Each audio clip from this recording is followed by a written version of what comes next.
जी battery discharge होते शरीररूपी मनाची, बुद्धीची, विशेषतः आत्मिक शक्तीची, तिला रिचार्ज करण्यासाठी जर कोणतं ठिकाण असेल जगात एकमेव होते म्हणजे माउंट आबूतील हे ब्रह्मकुमारीचं ठिकाण आहे। सायंटिफिकली आपल्याला आपलं देवत्व कसं प्रकट करायचं ते ह्याचा पाठ पुढे शिकवला जातो, तो इथं शिकवला जातो। बेसिकली हे जे ठिकाण आहे माउंट आबू ते मला प्रचंड असं आवडलं।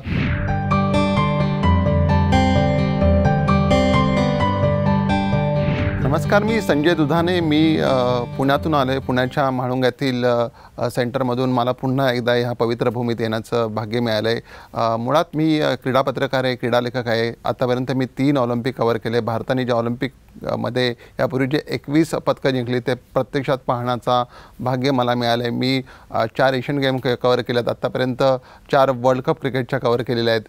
असा समग्र अनुभव असताना खेळाडूंसाठी खरं तर ध्यानाची प्रक्रिया काय असते असा अभ्यास करायच्या शोधात होतो। त्यावेळेला मला ब्रह्मकुमारीचं नाव समोर आलं। मुळातच ब्रह्मकुमारी म्हटलं की आपल्याला श्वेतधारी वस्त्र धारण करणारे बहीण भाऊ दिसतात। ह्या कलियुगात जेव्हा आम्ही वावरत असतो त्यावेळेला ब्रह्मकुमारी म्हटलं की विशिष्ट असं वाटतं की हा वेगळा कुठला तरी वर्ग आहे असा गैरसमज होता। पण जेव्हा मी स्पोर्ट्सच्या कॉन्फरन्सच्या निमित्ताने पहिल्यांदा इकडे आलो ते सगळे गैरसमज असे दूर झाले आणि एक खऱ्या अर्थाने परमेश्वराकडे जाण्याचा मार्ग। खरं तर आता आज पण मी ह्या पवित्र अशा वास्तूत आहे आणि सतयुगात आहे असा अनुभव मला माझ्या मागच्या स्पोर्ट्सच्या कॉन्फरन्सला आला। खरं तर 2 दिवसापूर्वीच पांडव भवनमध्ये होतो आणि तिथलं ते चारीधाम पाहिलं। खरं तर मला मी हिंदू असल्यामुळे आमच्या घरात अनेक जणांनी चारीधाम केले आणि चारीधाम यात्रा पूर्ण केल्याशिवाय आपलं जीवन सफल होत नाही, मानवी जीवन सफल होत नाही असं म्हटलं जातं। परंतु जेव्हा मी बाबांची चारीधाम यात्रा केली तिथं बसून मी छोटंसं आर्टिकल पण लिहिलं। मला खूप म्हणजे खूप तो आनंद मी शब्दात नाही मला वर्णन करता येईल। विशेषतः त्यांच्या त्या झोपडीतला जी आत्माभूमिती होती, असं वाटत होतं की बाबा साक्षात इथे आहेत आणि आपल्याला मार्गदर्शन करतात आहे। खरं तर अनेक पंथ मी शोधतोय, अनेक पंथाचा अभ्यास करतोय। आध्यात्मिक जी परंपरा आहे ती आमच्याकडे फार जुनी आहे, मग ती वारकऱ्यांची असू दे किंवा स्वामी विवेकानंदांची असू दे। पण ध्यानाच्या माध्यमातून तुमचा आत्म उत्कर्ष कसा होतो, आत्मोन्नतीकडे कसा होतो त्याचा मार्ग मला सापडला। मी जेव्हा मागच्या वेळेला स्पोर्ट्स कॉन्फरन्समध्ये आलो तेव्हा बेसिकली हे जे ठिकाण आहे माउंट आबू ते मला प्रचंड असं आवडलं। जेव्हा आम्ही ह्या मधुबनमधून वरती जायला निघालो आणि पहिला दिवस तिथं होता त्या दिवसापासून जे काही आत्मभूमिती आणली, पण मला जेव्हा मी आता परत एकदा पुण्यात जाणार आहे। जेव्हा मी तिकडे होतो 4-5 दिवस आणि आत्ताही गेले 4-5 दिवस होतो तेव्हा मला सतयुग काय आहे त्याचा खरं तर पूर्ण अनुभव आला आणि तो शब्दात नाही वर्तत अमृत अनुभव आला ॲक्च्युली सतयुगाचा। आणि परत एकदा खाली जायला लागलो किंवा रेल्वेत बसलो, रेल्वेतून जेव्हा मी पुण्यात जाऊ तेव्हा पुन्हा एकदा ते कलियुग होतं आणि असं वाटतं की पुन्हा एकदा आपण सतयुगात केव्हा येतोय। त्यामुळे जी बॅटरी डिस्चार्ज होते शरीररूपी मनाची, बुद्धीची, विशेषतः आत्मिक शक्तीची, तिला रिचार्ज करण्यासाठी जर कोणतं ठिकाण असेल जगात एकमेव होते म्हणजे माउंट आबूतील हे ब्रह्मकुमारीचं ठिकाण आहे। मला जेव्हा जेव्हा वाटेल मी तेव्हा नक्कीच पुन्हा येता येईल। सगळ्यात महत्त्वाचं म्हणजे ही जी संस्था आहे ब्रह्मकुमारी, त्यांच्यावर गैरसमज असतात की ब्रह्मकुमारी म्हणजे फक्त आध्यात्मिक करते, कलियुगातून सतयुगाकडे जाण्याचा मार्ग सांगते। महत्त्वाचं म्हणजे ब्रह्मकुमारीच्या 20 अशा विंग्स आहेत, त्याच्याद्वारे त्यांचं प्रचंड असं सामाजिक काम चालतं। पण मला एक त्यांची विशेष गोष्ट आवडली सामाजिकदृष्ट्या, ती म्हणजे सौर ऊर्जाद्वारे। खरं तर सौर ऊर्जा त्यांचा प्रकल्प पाहून मी केवळ ठक्क झालो।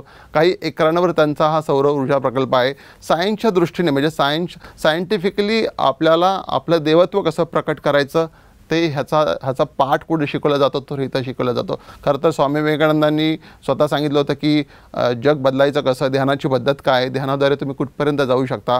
पण त्याच्या पलीकडं काही पावलं जाण्याचा प्रयत्न ब्रह्मकुमारीतून मला मिळाला, तो निश्चितच माझ्या जीवनाला आनंद देणार आहे। विशेषतः ह्यावेळेला पुन्हा एकदा मी स्वतः क्रीडा पत्रकार असल्यामुळे मी मागच्या वेळेला स्पोर्ट्स विंगच्या ह्याला आलो होतो आणि ह्यावेळेला मला पुन्हा म्हाळुंगे सेंटरमधल्या सारिका दिदी आहे त्यांच्यामुळे मला इकडे पुन्हा एकदा मीडियाच्या द्वारे यायला मिळालं आणि पुन्हा एकदा तीच अनुभूती मिळाली।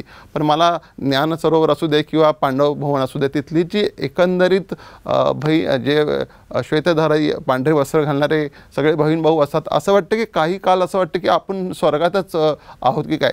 ज्याप्रमाणे शिस्तबद्ध सगळी त्यांची शिस्त आहे पाहिल्यानंतर खरं तर अचंबित व्हायला होतं। खरं तर मी ऑलिम्पिक पाहिलं, मी एशियन गेम पाहिलं आहे, भारतात झालेला वर्ल्ड कप असू दे जो ऑस्ट्रेलियाने जिंकला तो मी पाहिला आहे, तेव्हा हजारो कार्यकर्त्यांची धावपळ दिसते। पण अशी कोणतीही धावपळ, कोणतीही घाई अजिबात दिसली नाही. अत्यंत शिस्तबद्ध काम कसं करावं, एखादी शिस्तबद्ध धार्मिक संस्था तुम्हाला आत्मिक म्हणजे मानवाकडून देवत्वाकडे कशी येते तशी ही संस्था आहे.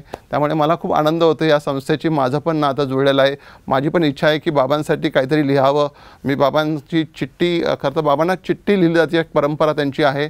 खूप चांगली अशी परंपरा आहे, कारण की आपल्या भावना व्यक्त करायला ते खूप चांगलं माध्यम परमात्मा बाबांनी या शिवबाबांनी आपल्यासमोर ठेवलं आहे.